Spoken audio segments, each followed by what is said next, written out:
নমস্কার বন্ধুরা, আজকে একটি সৌরভ গাঙ্গুলি নিয়ে খবর দেব। সৌরভ গাঙ্গুলি সম্বন্ধে এখন বাঙালিদের অনেকের মনে একটা বিরূপ ধারণা। ফেসবুক খুললেই দেখতে পাই সৌরভ গাঙ্গুলিকে গালাগাল দেওয়াটা এখন অনেক অনেক বাঙালির সহজাত প্রবৃত্তি হয়ে গেছে। কিন্তু সৌরভ যে লড়াই করেছেন আর এই যে গালাগালগুলো তাকে দেওয়া হয়, সেটা নিয়ে তিনি নিজে কি ভাবছেন? দুজন আমার খুব প্রিয় সাংবাদিক এই বিষয়ে, এছাড়া অনেক অপ্রিয় কথা বলেছেন। একজন হচ্ছেন গৌতম ভট্টাচার্য। এই যে এখানে দেখতে পাচ্ছি গৌতম বাবুর যে নতুন পডকাস্ট চ্যানেল আড্ডা উইথ জিবি, সেখানে সৌরভ গাঙ্গুলি এসছেন, আপনারা দেখতে পারেন।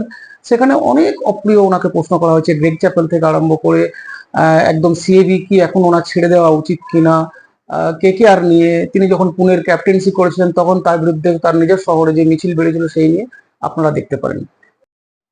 আরেকজন হচ্ছেন অনিলাভ চট্টোপাধ্যায় আমার খুব প্রিয় সাংবাদিক। ওনার যে পডকাস্ট চ্যানেল আছে বা বাংলা চ্যানেলেও দেখতে পাচ্ছি সৌরভ গাঙ্গুলি এসছেন। এখানেও তিনি তার শালবনির কারখানা নিয়ে, তার ক্রিকেট কেরিয়ার নিয়ে, তাকে সদ্য যে এত ফেসবুকে গালাগাল দেওয়া হয় সেই নিয়ে অপ্রিয় প্রশ্ন করেছেন, সেই নিয়েও দাদা সব উত্তর দিয়েছেন।